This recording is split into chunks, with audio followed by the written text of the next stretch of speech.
El Zen cuenta con historias preciosas, pero ninguna comparable con esta. Érase una vez que había un hombre sobre una elevada montaña. 3 viajeros que pasaban a lo lejos, se fijaron en él, y empezaron a discutir sobre él. Uno dijo: probablemente ha perdido a su animal favorito. No, lo más seguro es que ande buscando a sus amigos, replicó otro. Está ahí arriba para disfrutar del aire puro, dijo el tercero. Los 3 viajeros no pudieron ponerse de acuerdo, y continuaron discutiendo hasta el momento en que llegaron a lo alto de la montaña. Uno de ellos preguntó: amigo que estás encima de esa montaña, ¿has perdido a tu animal favorito? No señor. No lo he perdido. Dijo el hombre de la montaña. El segundo también preguntó: ¿has perdido algún amigo? El hombre dijo: no señor, tampoco he perdido a amigo alguno. El tercero acentuó: ¿estás aquí solo para disfrutar del aire puro? No señor. Dijo el hombre. Entonces, ¿qué estás haciendo aquí, ya que has respondido negativamente a todas nuestras preguntas? El hombre de la montaña respondió: simplemente estoy aquí. Ahora bien, hay que saber que esta historia está llena de metáforas. Intenta penetrar las metáforas. Un hombre sobre una elevada montaña significa un hombre que ha llegado. La montaña es la montaña de la vida y la existencia. Un hombre de pie sobre una elevada montaña significa uno que observa las montañas, que puede mirar a su alrededor. Todos los valles y caminos que conducen a lo alto de la montaña están ahora frente a él. Desde ahí todo es posible. La visión es total, puede verse en todas las direcciones. Cuando estás en el valle no dispones de una visión tan amplia. Cuando recorres el camino, no puedes ver la totalidad de tu sendero. No puedes ver a otros desplazándose por otros senderos. Te hallas confinado en un espacio muy estrecho. Cuanto más subes, más espacio tienes. Cuando alcanzas la montaña más elevada, cuando subes el Everest, cuando estás allí, tienes a tu disposición todo el Himalaya. No solo puedes ver el sendero por el que viajaste, sino que ahora ves todos los senderos, todos los caminos posibles que ascienden hasta la cumbre. Ahora puedes incluso ver aquellos que te eran hostiles, o con los que te mostrabas antagónico. Ahora los ves, moviéndose, ascendiendo hacia el mismo pico. Ahora desaparecen todas las distinciones, se descartan todas las filosofías, todas las identificaciones carecen de sentido. Un hombre es libre porque su visión es completa. Esta montaña es de vigilancia, de meditación, es la montaña de la meditación. En la historia se dice: 3 viajeros, que pasaban a lo lejos, se fijaron en él. Estos 3 viajeros son las 3 divisiones del ser humano. Claro está, se hallan todavía muy lejos de la cima, y por ello surge la distinción. La distancia es tan grande que ellos solo pueden imaginar, inferir. La historia continúa diciendo: empezaron a discutir sobre él. Sí, muchos de vosotros habéis visto a un Buda en alguna ocasión, y también muchos habéis visto a un Cristo. También muchos os habéis cruzado con un Mahavira o un Lao Tse, y habéis discutido mucho sobre ellos. Pero la distancia era grande. Cuando digo distancia no me refiero a la distancia física, pues puede que no existiese ninguna. Cuando el Buda fue a hablar con su padre se hallaban de pie uno frente al otro, sin distancia que los separase, pero existía una distancia infinita. El Buda decía una cosa y su padre decía otra. El padre no le hablaba al Buda, sino a su hijo, que ya no estaba presente. Le hablaba al pasado, que había desaparecido. El hijo había abandonado el palacio y había muerto, del todo. En él había nacido una nueva consciencia, se trataba de una resurrección. Pero no podía verlo, estaba demasiado obnubilado con el pasado, con su propia rabia, obnubilado porque este chico le había engañado en su vejez. El Buda era hijo único, y había nacido en la vejez de su padre. Por ello el padre sentía hacia él mucho apego. El Buda sería su heredero, recibiría todo el reino paterno. Y su padre envejecía y estaba preocupado. Su hijo se había convertido en un mendigo, y estaba enfadado. Muy natural. El hijo se presenta, pero no solo se presenta, sino que intenta convencer al padre de que debería hacer lo mismo, de que debía seguirle. Ya podéis imaginaros lo enfadado y molesto que debe haberse sentido. Gritaba y decía que el Buda le había traicionado. Y el Buda le dijo: ¿a quién le habláis, señor? El hombre que era vuestro hijo ya no está. Miradme. ¿Quién está frente a vos? No soy el mismo hombre. Hay algo fundamental que ha cambiado. Se trata de otra persona, señor. El padre se rió y dijo: ¿intentas tomarme el pelo? ¿De qué estás hablando? ¿Es que te has vuelto loco? ¿Crees que lo estoy yo? Tú eres mi hijo, el mismo hijo que se marchó. Reconozco tu rostro. Mi sangre corre por tus venas. Te conozco. Te conozco desde el primer día. ¿Cómo podría olvidarlo? ¿Cómo podría estar equivocado? Y así siguió el malentendido. El Buda sonrió y dijo: escuchadme, señor. Sí, habéis dado la vida a un hijo, y puede que por su interior siga fluyendo la misma sangre, pero la consciencia es distinta. Yo hablo de consciencia, hablo de mí, de mi centro. Es totalmente distinto. Solía estar a oscuras, y ahora hay luz. Escuchadme, os ha llegado la vejez, me doy cuenta. Tembláis y no podéis manteneros bien en pie. Tarde o temprano llegará la muerte. Pero antes de que llegue la muerte, meditad. Antes de que la muerte llame a vuestra puerta, intentad saber quién sois. El diálogo continúa, y la distancia entre ambos es tremenda. Cuando digo distancia, no quiero decir distancia física. Sí, os habéis cruzado con un Buda, un Cristo, un Lao Tse, o un Ramakrishna, sí, lo habéis hecho, y los habéis observado muy de cerca, pero seguís discutiendo sobre ellos. Están ahí, de pie, a mucha distancia, sobre una lejana montaña, y todo lo que digáis es irrelevante, porque solo son conjeturas. Eso es todo lo que hacemos acerca de los Budas, discutir, en contra o a favor. Y todo lo que decimos de ellos son tonterías. No importa si alabamos o condenamos. Todas vuestras alabanzas carecen de sentido, al igual que las condenas, porque no podéis ver qué le ha sucedido a un Buda. Para verlo, hay que convertirse en uno. No hay manera de ver la subjetividad ajena como un objeto. No es algo que pueda hacer la mente objetiva. Se trata de un fenómeno interior, tan interior, que no puede verse desde el exterior. Hay que penetrar en ello, hay que ser ello. Así que discutieron y discutieron. Uno dijo: probablemente ha perdido a su animal favorito. Esa es la razón, siempre hablando de posesiones, la casa, el coche, el animal, la granja, la fábrica, el dinero, el poder y prestigio. Esa es la razón. La razón es una acaparadora, una miserable. Siempre piensa en términos de poseer, de tener. La razón no puede pensar en nada más.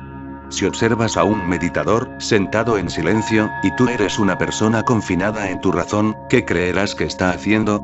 Pensarás que tal vez esté pensando en una nueva fábrica, o en cómo ganar las elecciones, o en cómo conseguir que aumente su cuenta en el banco. Solo podrás pensar en eso. En eso es en lo que tú piensas. ¿En qué pensarás si te sientas tranquilamente? Pues lo mismo inferirás que hacen otros. No hay otra manera. Permaneces confinado en tu mundo. Y cuando dices algo acerca de algo, en realidad lo dices sobre ti. Ese hombre está diciendo, probablemente ha perdido a su animal favorito.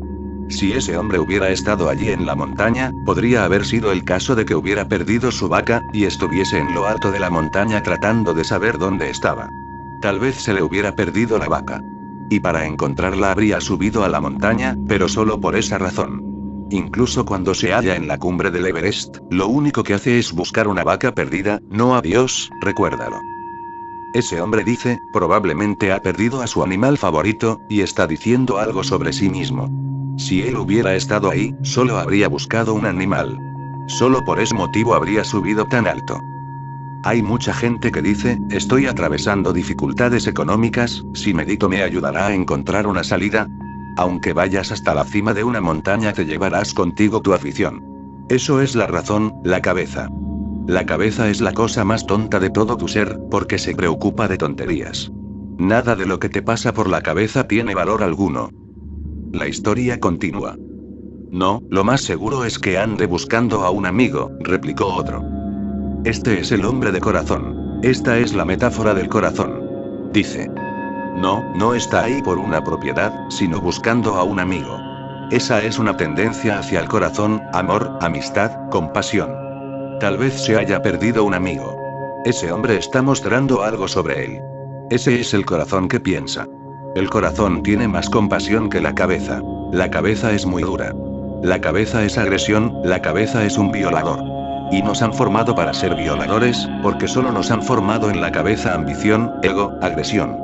Todos violan la naturaleza, cómo violar a los demás, cómo violar a todo el mundo, cómo ser agresivo y cómo demostrar que eres Alejandro Magno, Adolf Hitler o algún otro estúpido. Todo lo que enseña la educación es ambición, y la ambición es violación. El corazón tiene más compasión, más poesía, es más metafórico, cuenta con un poco de amor y amistad.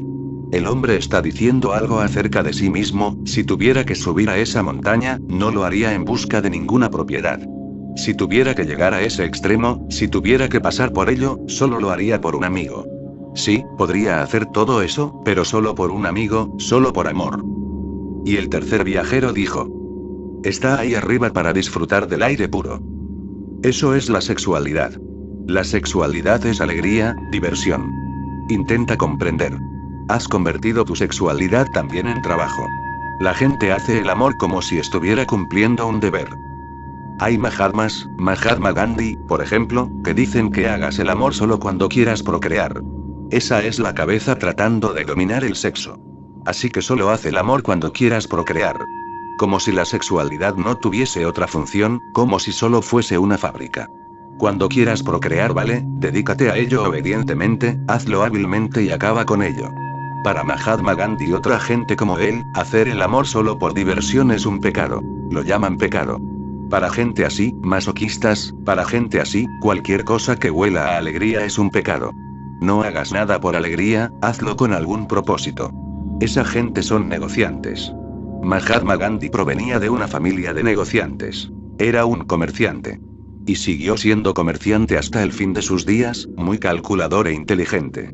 Pero todo debía tener un propósito, incluso el sexo.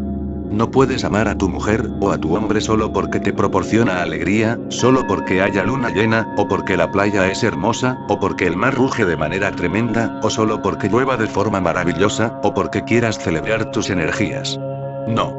Gandhi diría que no, que sería un pecado. Pero en realidad, la función básica de la sexualidad es divertirse, auténtica alegría. Es diversión, no es un negocio ni un trabajo. Es puro juego, es jugar. Es ser feliz con tu energía, compartir, es una celebración. Para el primero eso es una solemne tontería. Para disfrutar del aire puro, la gente como Mahatma Gandhi ni siquiera da un paseo por la alegría de darlo, sino por cuestiones de salud. Esa es la mente orientada hacia los negocios, que lo inunda todo, y entonces dice que va por cuestiones de salud. Recuerda que eso son cosas muy insignificantes. No te conformes con tales cosas. La salud es un subproducto. Si vas a dar un paseo para disfrutar del aire puro, la salud ocurrirá, por así decirlo. No es necesario preocuparse por ello, ni convertirlo en un objetivo. Disfruta del aire puro, disfruta del sol, del cielo, disfruta de correr, y la salud tendrá lugar como un producto colateral. No necesitas buscarla. Si la buscas adrede lo acabarás fastidiando. Entonces se convertirá en un trabajo, tendrás que hacerlo, y no disfrutarás. Y recuerda que nadie disfruta haciendo ejercicio. Nunca hagas ningún tipo de ejercicio. Disfrútalo, pero no lo hagas como ejercicio. La propia palabra resulta sucia. Ejercicio. Baila, canta, corre, nada, pero no hagas ejercicio. El ejercicio viene de la cabeza. El baile viene del centro sexual, que es el más primordial de los que tienes. Tu propia base se asienta ahí. La cabeza es una recién llegada. El corazón llegó antes. Y antes que éste lo hiciese, ahí estaba el sexo. Naciste en la sexualidad. Tu padre y tu madre hacían el amor cuando te concibieron. Tu primer movimiento en el mundo fue a través del sexo, y el último también será por él. Cuando finalice la energía sexual que te concedieron tus padres, morirás. Podrás utilizarla durante 70 años, es tu fuerza motriz. Pero se irá disipando poco a poco, hasta que un día acabe desapareciendo, y entonces morirás, volverás a desaparecer. Tendrás que esperar a que alguien vuelva a hacer el amor para así meterte en algún otro vientre. El sexo es lo primero que llega. La cabeza llega bastante más tarde. El sexo sigue siendo nuestro sótano, y la cabeza es como un ático. Ahora bien, los tres viajeros no pudieron ponerse de acuerdo y continuaron discutiendo. Nunca se pusieron de acuerdo, no podían. Y continuaron discutiendo hasta el momento en que llegaron a lo alto de la montaña. La discusión solo se detiene al llegar a lo alto de la montaña, nunca antes. Porque solo cuando empiezas a ver la realidad tal cual es, se deja de discutir, si no, las conjeturas continúan. Cuanta más distancia exista entre ti y la realidad, más discusión, más teorías filosóficas. Cuanta menos distancia, menos discusión. Cuando estás cara a cara, cuando llegas, la discusión cesa. Así que, cuando llegaron junto al hombre que se hallaba allí, dejaron de discutir. Uno de ellos preguntó: amigo que estás encima de esta montaña, ¿has perdido a tu animal favorito? El hombre dijo: no, señor, no lo he perdido. La discusión se detuvo, pero la costumbre seguía ahí. Ahora ya no discutían. No tenía sentido porque podían preguntar directamente, así que ¿qué sentido tenía seguir discutiendo? Si se puede ver directamente, no tiene sentido continuar discutiendo y conjeturando. Pero los viejos hábitos continúan vivos. En lugar de preguntarle qué está haciendo, el primer hombre preguntó: amigo que estás encima de esta montaña, ¿has perdido a tu animal favorito? El viejo hábito persiste hasta el final. Incluso cuando no tiene sentido, cuando puedes preguntarle directamente qué está haciendo, la mente no quiere llegar de manera directa a la realidad, y utiliza medios indirectos, los viejos hábitos. Tiene sus propias formas y formalidades. El hombre está tratando de demostrar que tiene razón. Incluso cuando estés frente a Dios, le preguntará: ¿verdad, Señor, que sois un Dios cristiano?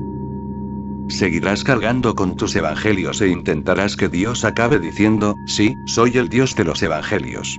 Y el hinduista preguntará: Señor, ahora estoy frente a ti. ¿No es cierto que eres tú quien escribió los Vedas, y que tú eres el auténtico Dios de los hinduistas? Y así, sin parar. Recuerda.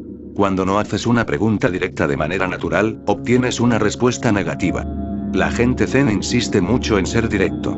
Si preguntas directamente, recibe una experiencia positiva. Si preguntas de manera indirecta, recibes naturalmente una respuesta negativa, una respuesta que es relevante. ¿Por qué no has preguntado qué estás haciendo? Si no, ¿has perdido a tu animal favorito? Y claro, el hombre dice: no, señor, no lo he perdido. Nunca le hagas a la realidad una pregunta indirecta, y nunca preguntes a la realidad con algún prejuicio.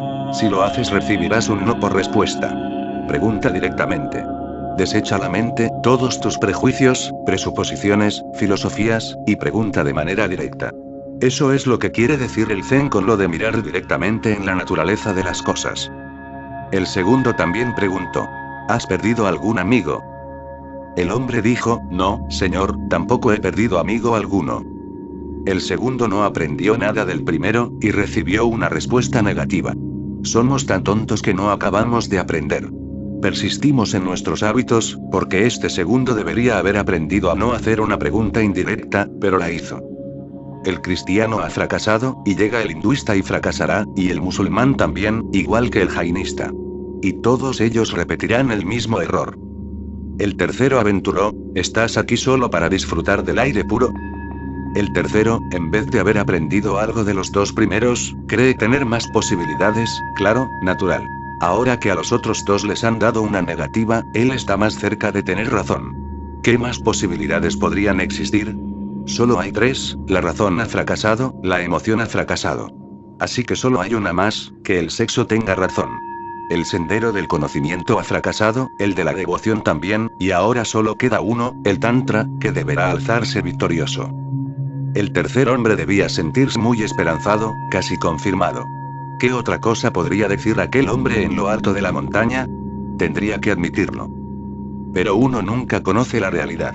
La realidad es tan vasta que nunca está confinada a un solo camino, ni en una frase. La realidad es tan total que ningún camino puede proclamar la suya por completo. El tercer hombre no aprendió que dos partes, que eran más inteligentes, habían fracasado. La razón, la más inteligente de las tres, que no ha hecho más que pensar y pensar durante siglos, creando nuevas filosofías, ha fracasado. Y el corazón, que es más elevado que el sexo, más cercano a la cabeza que el sexo, justo entre ambos, ha fracasado. Y claro, cuando estás entre ambos tienes más comprensión, porque estás en el medio, en el camino del medio. Puedes mirar a ambos lados, no eres un extremista. Puedes ver la cabeza y puedes ver el sexo, porque estás justo entre ambos. Pero el corazón sí puede ver ambos caminos, de manera que tiene más probabilidades de ser más sabio que la cabeza. La cabeza es más conocedora, pero el corazón es más sabio. Y no obstante, incluso el más sabio ha fracasado. Y el sexo, que no tiene inteligencia, que carece de la posibilidad de ser sabio, de ser tan sabio como el corazón, no obstante, a veces sucede que donde los ángeles temen adentrarse, los locos entran de cabeza. El tercero aventuró: ¿estás aquí solo para disfrutar del aire puro? El hombre dijo, no, señor. Entonces, ¿qué estás haciendo aquí, ya que has respondido negativamente a todas nuestras preguntas? Seguramente, se lo debieron de preguntar todos a la vez. Esa debió haber sido la primera pregunta, en lugar de la última. El hombre de la montaña respondió, simplemente estoy aquí. Solo soy. No estoy haciendo nada, les dijo el hombre. Soy el centro del triángulo. Solo ser. Eso es meditación. No hacer nada de nada, ni pensar, ni sentir, ni ser sexual. Ni en el cuerpo, ni en el corazón, ni en la cabeza, no estar confinado en ningún sitio, solo estar en el centro del triángulo. El triángulo es la Trinidad, los tres rostros de Dios, y en el centro está el propio Dios. Dios no hace nada, Dios es solo ser. Ser, es ser en meditación. Y cuando se llega a este centro, los tres viajeros poco a poco empiezan a hacer preguntas directas. La historia acaba porque realmente finaliza ahí, no puede continuar. Los tres debieron de quedarse mudos. No podían concebir tal posibilidad, esa era la cuarta posibilidad, los hinduistas la llaman turrilla, el cuarto, que no puede ser concebida por la razón, el corazón o el sexo. No puede concebirse. Puede vivirse, pero no concebirse. No hay manera de verla desde ningún ángulo. Cuando se abandonan todos los ángulos, cuando se está totalmente desnudo, carente de todo prejuicio, sin ninguna vestimenta, cuando se está en completo silencio, entonces se ve. Al escuchar simplemente estoy aquí, los tres centros debieron de quedarse mudos.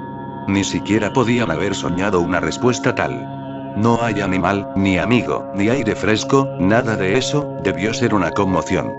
Cuando llegas por primera vez a tu mundo meditativo, todos los centros se quedan mudos.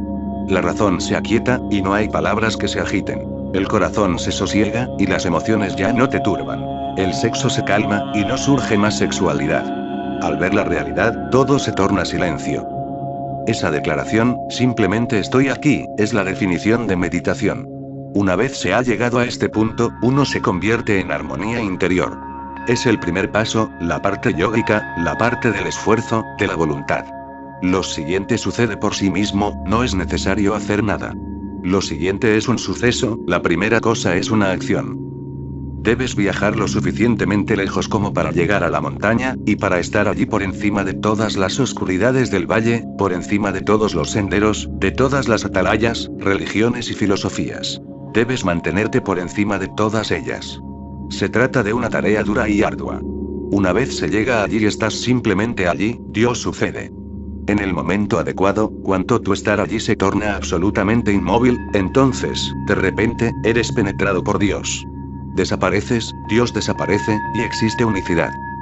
Esa unicidad es Samadhi, y esa es la diferencia entre Satori y Samadhi.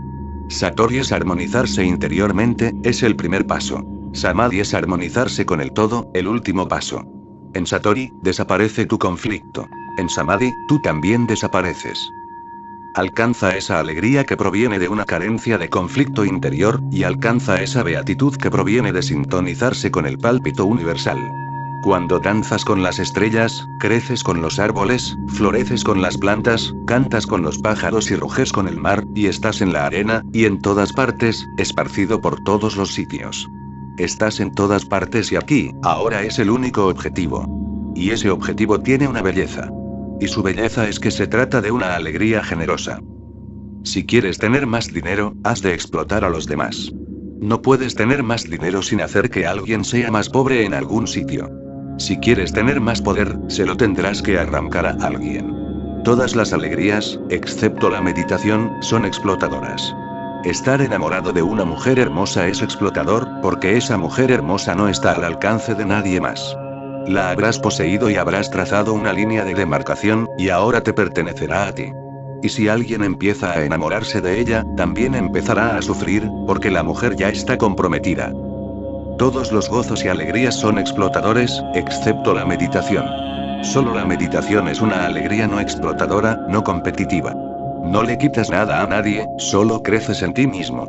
La iluminación no es algo que suceda desde fuera, sino algo que brota de ti, que florece en ti. Es un crecimiento, no un logro. Por eso la iluminación no puede ser una egolatría. La meditación no es una egolatría. ¿Qué es la meditación? La meditación es estar en armonía interna y externa. La meditación es estar en armonía. La meditación es ser la armonía.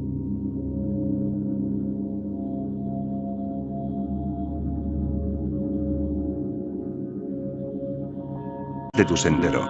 No puedes ver a otros desplazándose por otros senderos. Te hallas confinado en un espacio muy estrecho. Cuanto más subes, más espacio tienes.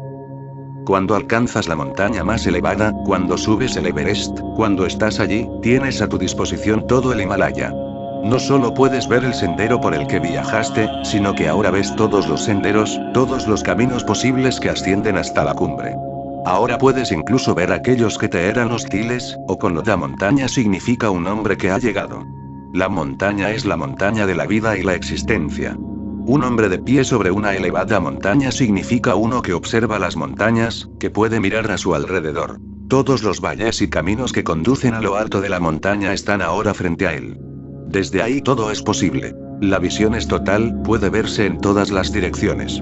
Cuando estás en el valle no dispones de una visión tan amplia. Cuando recorres el camino, no puedes ver la totalidad, dijo. No señor, tampoco he perdido a amigo alguno. El tercero acentuó. ¿Estás aquí solo para disfrutar del aire puro? No señor. Dijo el hombre. Entonces, ¿qué estás haciendo aquí, ya que has respondido negativamente a todas nuestras preguntas? El hombre de la montaña respondió. Simplemente estoy aquí. Ahora bien, hay que saber que esta historia está llena de metáforas. Intenta penetrar las metáforas. Un hombre sobre una eleva, amigos, replicó otro. Está ahí arriba para disfrutar del aire puro, dijo el tercero. Los tres viajeros no pudieron ponerse de acuerdo, y continuaron discutiendo hasta el momento en que llegaron a lo alto de la montaña. Uno de ellos preguntó. Amigo que estás encima de esa montaña, ¿has perdido a tu animal favorito? No señor. No lo he perdido. Dijo el hombre de la montaña. El segundo también preguntó. ¿Has perdido algún amigo? El hombre.